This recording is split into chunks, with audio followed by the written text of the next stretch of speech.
but the FDA doesn't even have testing available within its operations, right? It's literally an organization that looks at the information presented by the companies who are creating the chemicals themselves.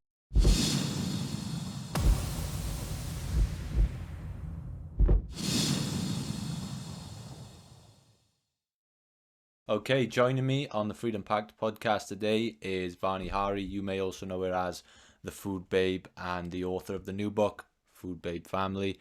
Vani, welcome to the Freedompact podcast. Thank you so much for having me. So just to set the scene for everyone listening and watching who may not be familiar with your work, I think it's really important for people to understand your personal story and your personal journey of how you came to talk about this topic and dive into this world. I wonder if you could just tell us a little bit about where you were with your relationship with food pre-hospital visit. Okay, sure, absolutely. So I grew up with two immigrant Indian parents, and when they arrived to the United States, they really wanted to raise me and my brother to be Americans. And so when we shunned kind of my mom's homemade Indian cooking, they allowed us to eat like whatever fast food was available because it was quick, it was easy, it was cheap, and it was readily available. And this is something they didn't have in India back then. It was like, everybody was cooking from scratch. They were sharing a cow, like their whole village. And, like everything was just a lot harder in terms of, preparation. And so just to have this quick, easy food available, my parents really loved it, especially my dad. My dad just thought this was like the greatest thing on earth. And I just remember coloring all of the free pieces of paper that you would get at McDonald's. And if you colored it on like Mother's Day and Father's Day, you would get like a free pancake breakfast. And sometimes we would eat breakfast, lunch, and dinner there too. So I was just eating a lot of processed foods as a kid. And as a result, I had a lot of health issues growing up. I was in and out of the doctor's offices all the time. And my parents were always looking for a solution for my eczema, for my asthma, for everything that I was experiencing. I was on antibiotics. I can't even remember how many times I was on antibiotics or steroids just to control the really crazy bits of asthma that I would have that would just be so alarming in terms of like my breathing. And so, the doctors, when we went to them, they never said, hey, let's look into what you're eating. They were like, here's your cortisone shot, here's your steroids, here are your antibiotics, here's your eczema cream, here's what you're going to be doing to treat this. And they never looked at the root cause. And so I grew up with my life thinking this is just the way my body is. It's just the way I have to live life. I have to have eczema all over my face and all over my body. I have to feel lethargic. I need to feel less athletic because, I didn't really play a lot of sports or do anything athletic because I just never had the energy to do that because I was always just like run down by this food that I was eating. And now, because I eat a real food diet, I know the difference in terms of how I felt back then and what I feel now, how different it is and how much more I'm able to accomplish physically than I was back then, even when I was, 20 years younger. And so, fast forward to right after college where I got a really fancy job working for this big consulting firm, and they put me on the road, and they again had this situation where I was like, I just wanted to fit in, either it was like be American, right? This only Indian child in Charlotte, North Carolina, or it was, I want to fit into this like very rat race culture where you're working 80-hour weeks and you're traveling on the road and you're on this expense account, and they're catering breakfast, lunch, and dinner into my job so that I will like work through the meals and just like not leave and like just keep working and billing hours to the client. And so I found myself in this position where I'm like eating blueberry muffins for breakfast. I'm at lunch, I'm eating big spreads of like sandwiches and barbecue and all this stuff, and then dessert at the end of that, and then dessert again in the evening after like a big spread of Italian. And then in the middle of the night, if you had to work late, all that was available were donuts. So we would eat donuts, and it was just like, you're eating, you're working, you're not taking care of yourself. And I just hit rock bottom. I gained a lot of weight, felt really depressed and very anxious about life in general, just like mentally wasn't really well, I feel like. And then ended up with appendicitis, which ended up putting me in the hospital. The first doctor I saw when I had a stomach pain in my side, they actually sent me home and said there was nothing wrong, like to take Advil and you'll be just fine. And it was luckily my parents who were like, hey, you probably should get a second opinion, that I was able to figure out that I needed to have my appendix removed right away. Otherwise I would have died.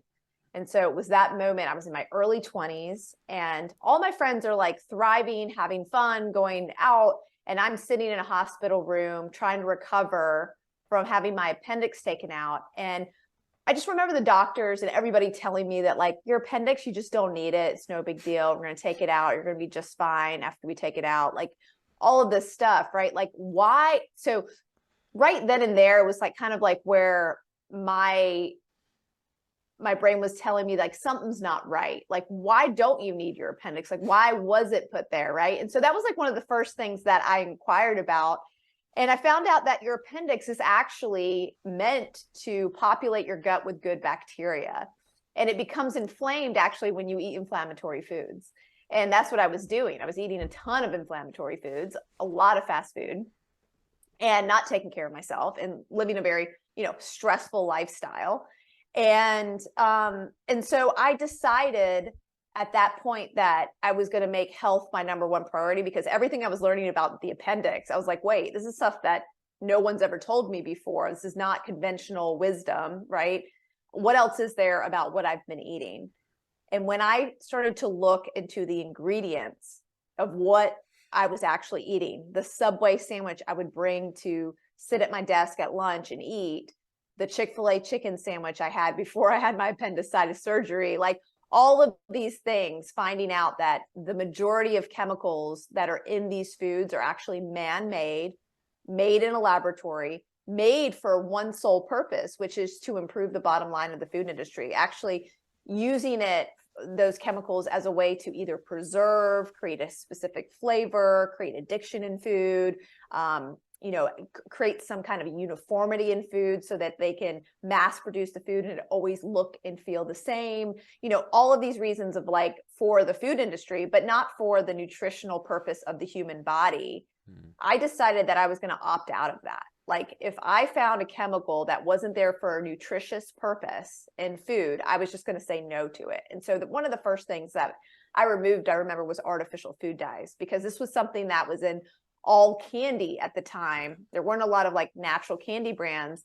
And I just loved candy. I think candy was awesome. I know every single kind of candy. I was a candy freak when I was little. I had a little secret drawer that I would hide candy in when I was 6, and I still loved it as an adult, but I realized like when I looked at the package and looked at all the different numbers that were on the back and like yellow 5, yellow 6, red 40, like figuring out where those came from, the fact that they came from petroleum, crude oil, substances, from coal tar, and they basically were linked to inflammation in the body, brain inflammation, problems with your immune system, eczema, asthma, which I was experiencing, as well as hyperactivity, which explains why like I never could focus when I was little, right?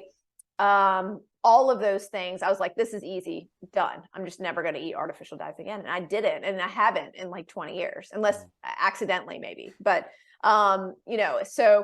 so that was one of the first things I gave up. And when I started to make these changes, like everybody around me was like, what is going on with you? Something is different. And my skin started to clear up. It started to glow. I went off 9 prescription drugs. And I started to live a life that I never thought was possible. And I started to look like I never thought was possible. And people around me were like, okay, we want what you're doing. Like, what are you doing? Teach us. And that's when I started foodbabe.com. And I was still, again, working in this corporate rat race environment. So I hid behind this name, Food Babe. And I was signing every blog post Food Babe. I never even had my picture for the first year and a half of the blog. But as I started sharing on Food Babe, something started to happen. I started to get really mad about the ways that I had been duped by the food industry in terms of thinking something was healthy that wasn't actually healthy. Like for example, taking the term eat fresh at Subway thinking I was eating fresh, but then I found out that their bread had 50 different processed chemicals in it. One of the chemicals, if you got caught using it in other countries, you would get fined and put in jail. You got fined $450,000 and put in jail. Wow. If you use this chemical. And I was like, well, what is it doing in bread? Well, I found out it's also used in yoga mats and rubber. And what it does is it evenly disperses air bubbles in the bread, so it all looks uniform. Like when you make bread at home in sourdough bread, it's going to have all these air pockets. It's going to look very, non-uniform. But Subway, they wanted all their bread to look the same. And so they're using this chemical called azodicarbonamide. And I was just like, wait a minute, this is something like, if it gets heated, according to the studies, it turns into semicarbazide. It's considered a carcinogen. Then the factory workers that are using this chemical can get asthma from it and all sorts of lung issues. Like, this is something that should not be in bread, right? And I remember like writing this investigation, if you will, into Subway bread, because I was like, no one knows this information. Like, some people need to know what's going on here. The fact that Subway has figured out how to make their bread safer and with less chemicals for people overseas, and they're not doing that for the people in the United States. Like, everyone needs to know this information. And when I shared that investigation along with others like that, they started to go so viral, because this was information for the first time people were hearing, and they just couldn't believe what they were eating. And it led to eventually me quitting my job, because I realized that investigating the food industry and teaching people about what's really in food became my calling. And I ended up quitting my job. And I remember when I quit my job, I said to my husband, I was like, okay, I'm not going to renew my consulting contract. I'm going to do this full time. And he just kind of looked at me, and I thought he's going to say, like, how are we going to pay the mortgage? Like, we're dependent upon your salary. Like, what's going on? Because I wasn't doing this for money, right? It was just for my own passion for health. And I wasn't making any money doing Food Babe, right? And so it was a really big leap of faith. But he said to me, he goes, what have you been waiting for? Like, this is why you're here. Like, this is amazing. Because companies like Chick-fil-A were calling me to consult with them, and I was taking off work to go consult with them. Taking off work from consulting with the banks to now consulting with fast food giants. And I was like, okay, this is it. I got to do this. And I just remember what that did for me. It just opened up my entire realm of energy. And I was able to take on some of the largest food corporations in America and get them to change their ingredients. Everyone from Kraft to removing artificial food dyes in their mac and cheese. I got a petition started that received over 350,000 signatures. I stormed their headquarters. They told me no at least 4 or 5 times before they eventually had to remove artificial food dyes, because their competitor Annie's got all of their customers, and then General Mills ends up buying Annie's for $800 million. I wish I had stock in there or something. I got no money, no credit for doing that. But yeah, I mean, it was just an incredible time where I felt like I could take on these small but important issues to bring awareness to the American public. Sometimes I would get some criticism of if you take the artificial dyes out of mac and cheese, yeah, it makes it a little bit healthier, but is it healthier to actually eat it? And it's yeah, it's not really a healthy product, right? But now it doesn't have those toxins in it. But what it did, which was so amazing, is it brought widespread awareness of what's actually in your food. And it actually created a movement and a wave of people out there that started to question the ingredients in their food, where now, manufacturers, including my company, Truvani, we pride ourselves in the ingredients that we're using in our products. And we clearly label 5 ingredients, because ingredients matter. Like, what you're putting in your body, you should know what you're eating and know the ingredients. And that's something that I believe happened as a result of all of these campaigns getting worldwide news, and getting, for example, azodicarbonamide. We eventually got that out of Subway's bread, and actually out of every single bread manufacturer in America, because of the high publicity of this chemical. People just didn't want to eat it anymore, which was fantastic. So Yeah, and I want to touch on one or two of those big sort of corporate wins you had. But before I get to that, you kept there referring to this the theme of the American culture, and all these problems seem embedded in the American culture. It reminds me of a post I saw of yours on Instagram the other day, where you were comparing American snack foods to their UK equivalent or their Polish equivalent, and I couldn't believe how different they were. And it reminded me of I went on a trip to New York a couple of months ago, my first ever time being in America. And I remember going to the supermarkets, the corner shops, and it was very different to the stuff I'm used to. Now, I'm not saying the UK is a healthy country, but even, there were really small instances where I'd go to look for a drink that had no added sugar, and I had to look really hard to find one. Whereas in the UK, there are laws that where you have to display the low calorie options. And they have to be the first option you see, and it's just seemed very like a very different world in America. And the post I'm referring to of yours, where um, there's always different ingredients and different chemicals. Why is it so different in America, and why are America getting it so wrong compared to other countries? So first of all, the way our governments work are completely different. And Yeah. so in Europe, they have a precautionary principle. You actually have to prove something safe to use before you actually put it in the food. Yes. Here in the United States, there's this underlying assumption that everything that's approved for use by the FDA has been like tested, and some third party person has looked at the data and made this decision about whether it's safe or not. But the FDA doesn't even have testing available within its operations, right? It's literally an organization that looks at the information presented by the companies who are creating the chemicals themselves. So they present the data, and it's much like the pharmaceuticals, right? They look at the data and they say, okay, you say this is safe. Okay, sounds good. Rubber stamp. Now there's, over 10,000 chemicals that have been added to our food that are approved for use. Many of these chemicals have never been actually third party or safety tested. 3,000 of them are very loosely regulated in terms of they can be preserved with formaldehyde, they can have hexane added to them, all sorts of things that are considered carcinogens.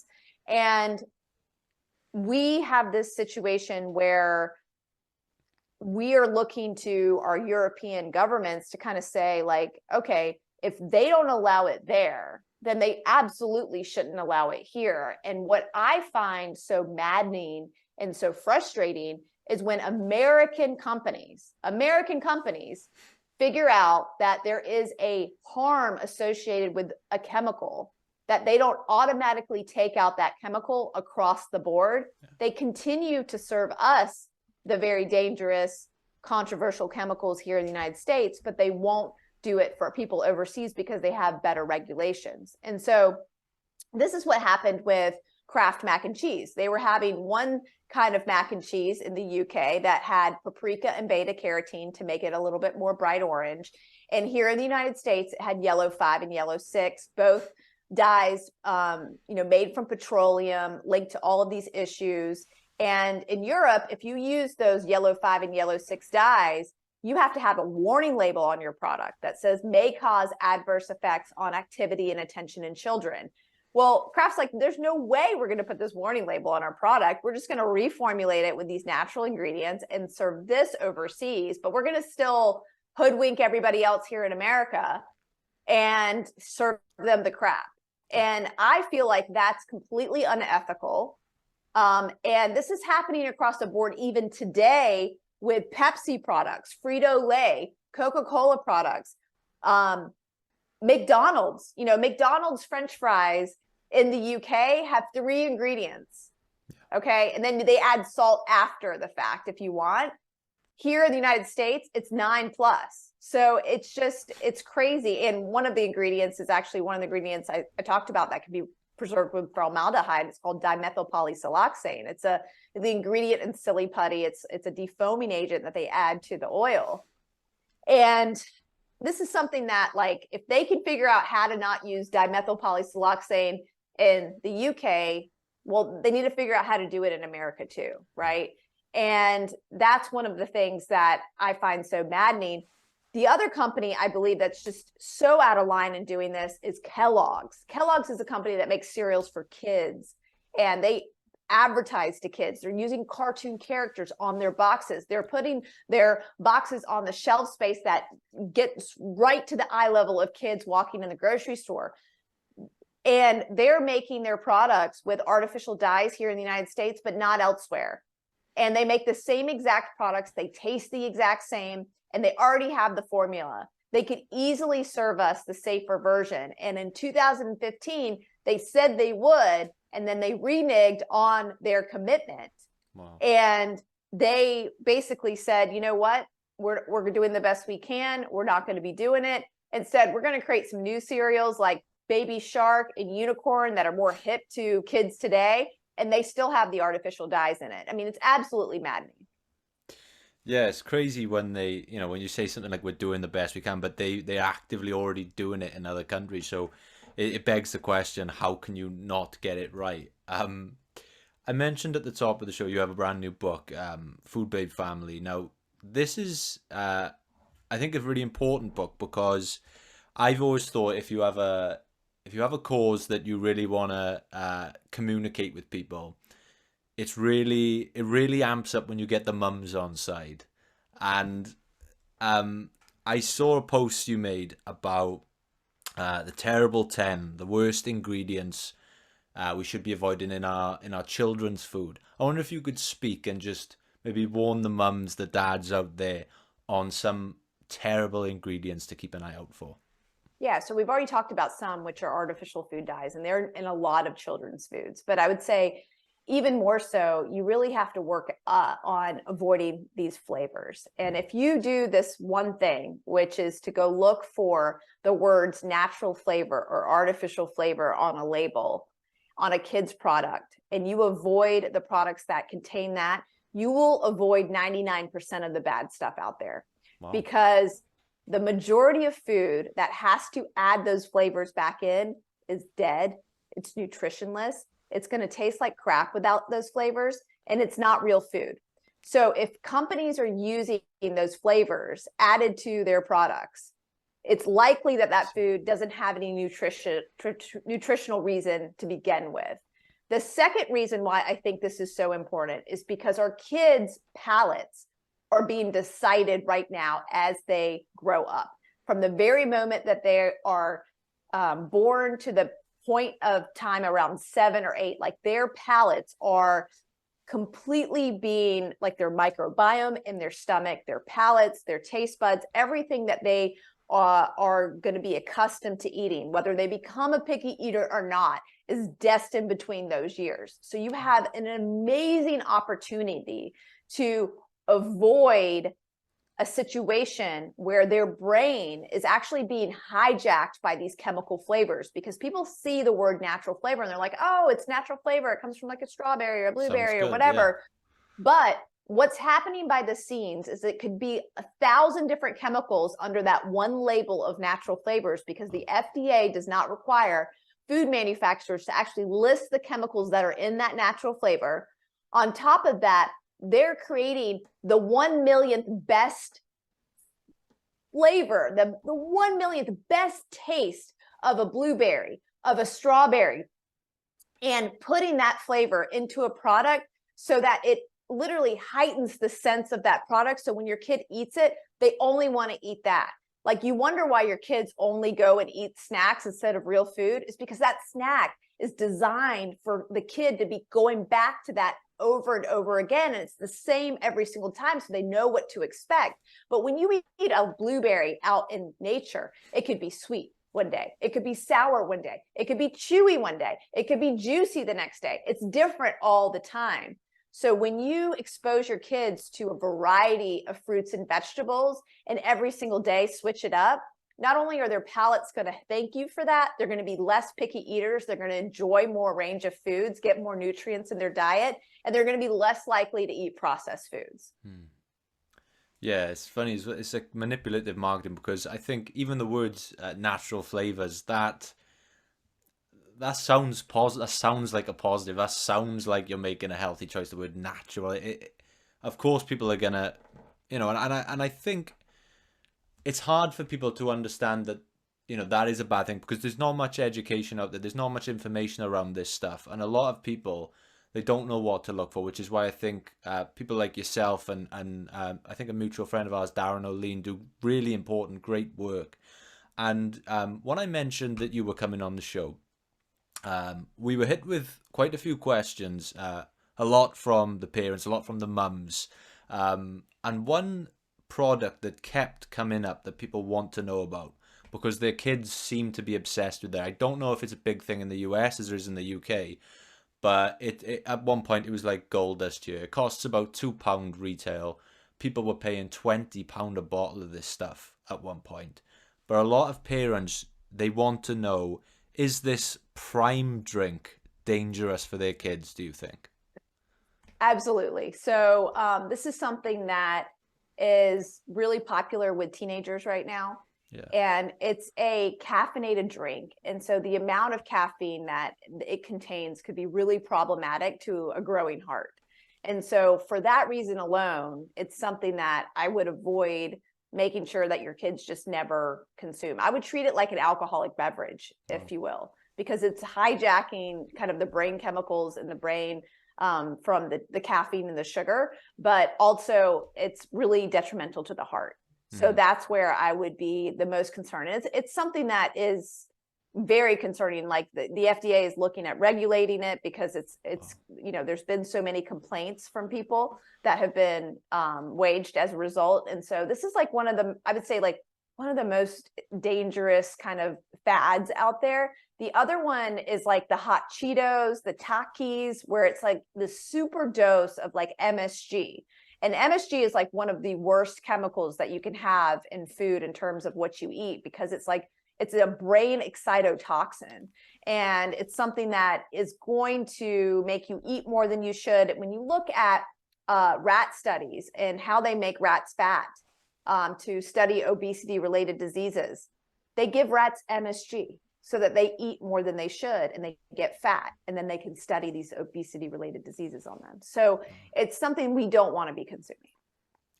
And another thing that I know a lot of parents have a lot of concern around, and they don't really understand what the right approach is. Are all breakfast cereals just worth staying away from, or is there any light in that sort of darkness?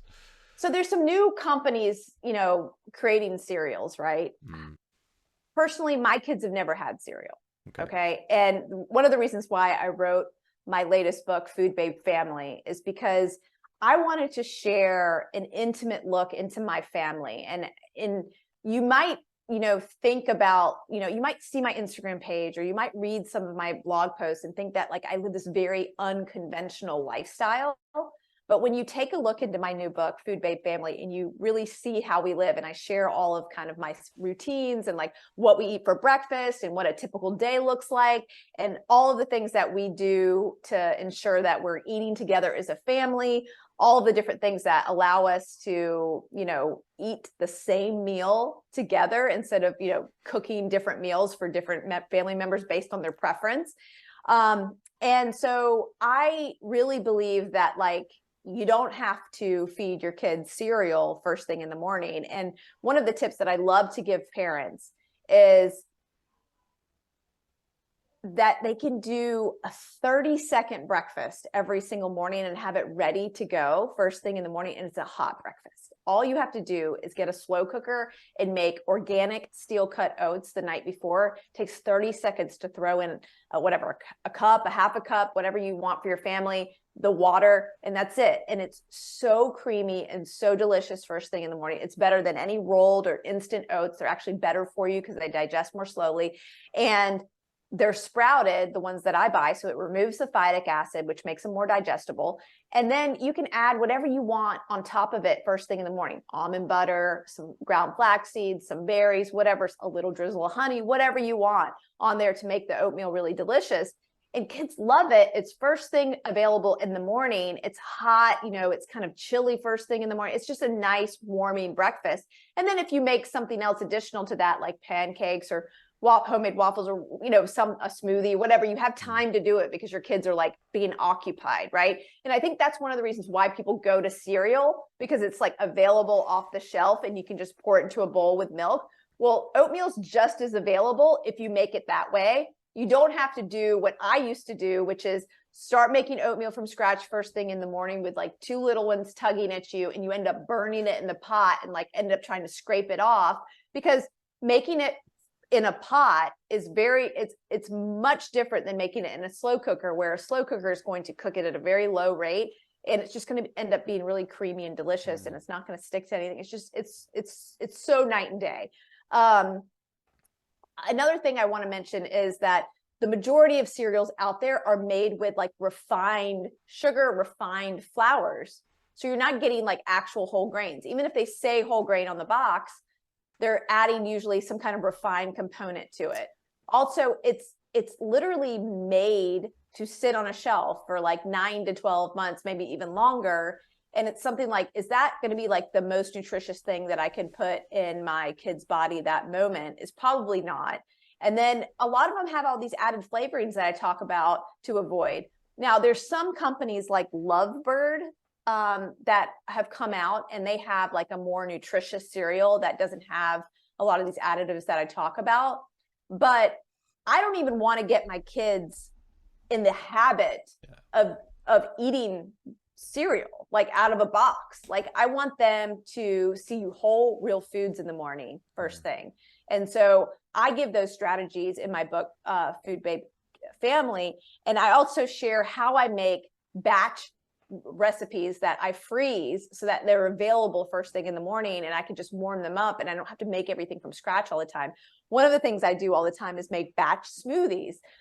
I hate getting my smoothie maker out every single day and making, a different smoothie for my kids, right? So it's like, if I can make 64 ounces of a smoothie, and they usually drink about 8 ounces, that's 8 servings of smoothie that I can freeze, throw in the freezer, and then take out each evening before I go to bed. And it's available first thing in the morning. And that's a breakfast first thing in the morning, or a part of a lunch, or a part of a dinner. So, and in a smoothie, you can put all sorts of amazing things in there, and they have no idea that they're in there. Not that you're trying to hide things from them in the first place, but like, you can still make something super tasty that has spinach and avocado and coconut yogurt and almond butter and all these things in there that are like super filling, like a really good fat bomb first thing in the morning. Like, I have this fat bomb smoothie that I make that has these ingredients: coconut yogurt, which is like pretty much all fat and then probiotics, then almond butter, fat and protein, and then avocado has a little bit of protein and fat, right? And then I throw in a handful of spinach, but then I add a banana, I add frozen mango, I add a little bit of ginger, I put a splash of OJ, and then some other fruit. And my kids love it. They think this thing's amazing. And I'm like, they're getting everything in there, right? And then they're having their, chicken sausage or bacon with it. And they're getting like a full, amazing array of different vegetables and fruits first thing in the morning. And they're getting their protein. It's like a fantastic breakfast. Along with the oatmeal, they eat a little bowl of oatmeal too. So they're big eaters in the morning. So they love like a multi-course breakfast, and I have to be ready for it. So yeah, I hope that helps. Yeah. And all the links and relevant information for the book, if people want to check it out, will be in the show notes below. So if you want that recipe or more, please go and check that out. The next question I really want to ask you, and this was the major pushback from the episode I did with Darren O'Lean recently about fatal conveniences. A lot of people were commenting and sending emails and saying and asking the same question about, is this something we need to be 100% conscious of 100% of the time? Because the quote people used was, the dose makes the poison. How much of something do we need to take in before it becomes dangerous? Or with the chemicals you're talking about, are these just to be left alone at all times?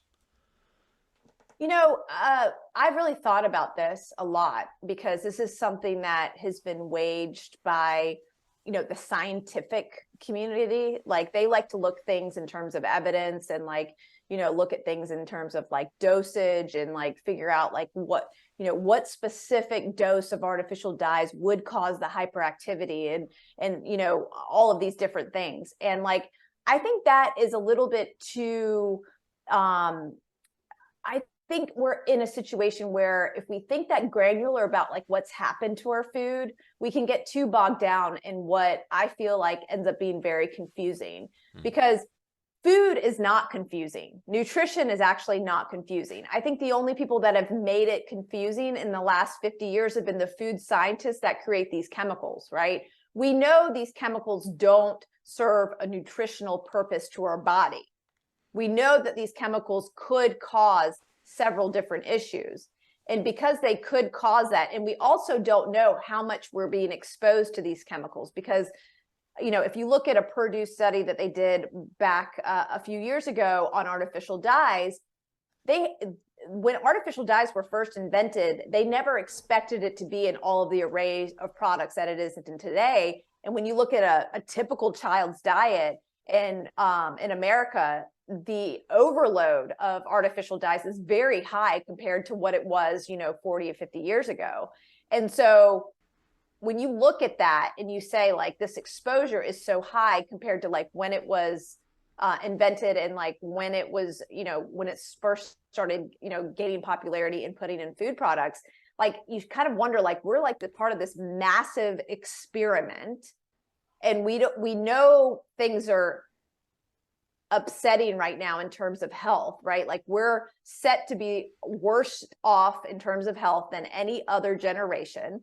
And we know that there's bigger rates of obesity, bigger rates of heart disease, bigger rates of cancer than we've ever had before. And so like, I believe that like, basically, I don't even want to look at whether the dose makes the poison. I want to eat whole, real, natural food that hasn't been adulterated, that I know that like God intended for humans to eat. And I know when I'm eating that way, I feel the best I've ever felt. And so that's why I believe that like I have this responsibility to tell everyone out there the truth about what's happened to our food. But I also think it's their responsibility to teach their children the truth about what's happening to the food. Like, I don't believe like there's this situation going around the internet right now, like with these like registered dietitians, and they say, oh, you should never call a food bad or toxic. No, there's definitely bad and toxic food. And there's actually food that shouldn't be, it's not suitable for human consumption, right? It's food that has been invented in a laboratory, man-made, manufactured with a bunch of man-made chemicals. This is something that our bodies don't recognize and don't utilize at all. And I think it's our obligation to tell our kids the truth about ingredients, teach them about all the ingredients that they're eating, let them make the decision. Hey, this is a piece of candy that has artificial dyes made from petroleum. This is a piece of candy where they dyed it with mangoes and spinach and blueberries. Like, like have them choose, right? Or like maybe not even put them in the situation where they have to choose, but just say, explain to them why you buy the ones with the mangoes and the blueberries and the spinach, so that they become aware and they're like, oh, well, that's how you buy the best food, is you look for the real ingredients. And so when they become adults and they are teenagers and they're going out and buying their own food, or they're in college, they're thinking about these things. And I've seen this in my own daughter, where it was so funny.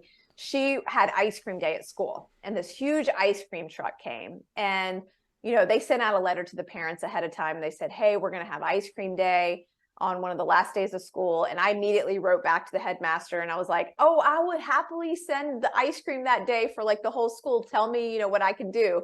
And she's like, nope, we've got it covered. And I'm like, oh, geez. Like, I'm like, what are who do they hire? Like, what's going on? And so it was an ice cream truck. And my daughter goes and she picks out a ice cream sandwich because she thought it had less coloring than everything else that was available, because she had seen all these bomb pops that were like red, white, and blue, and like a SpongeBob pop that was bright yellow. And she was like, this, Mom, I thought was the best. And so she came home and I said, like, how was ice cream day? And she's like, Mom, I picked out this ice cream sandwich. I thought it was the best choice because it didn't have any flashy colors, and it was so delicious. It was twice the size of the ones we buy at home. And I was just like, oh my gosh, it was delicious. And she's like, yes, it was so good. And I was like, huh. So, I was, first of all, just completely floored at her reasoning about what she was picking. And she did it all on her own, and it wasn't prompted by me. And she's 6.5, right? Wow.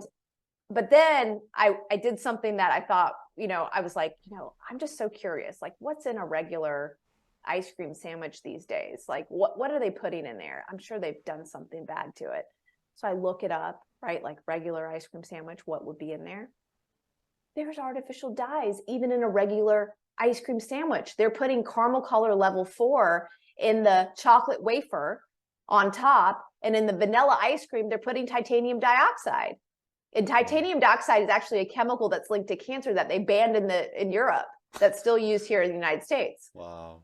So even my daughter, who was making this choice based on aesthetics, thinking she was making a better choice, she really wasn't. And that's how screwed up the food system is, right? Yeah. And of course, I didn't have the heart to tell her the truth about that. And I will, if we come across the situation again, I'll say, hey, you thought you were making a really great choice, but let me tell you what's actually in here, or whatever.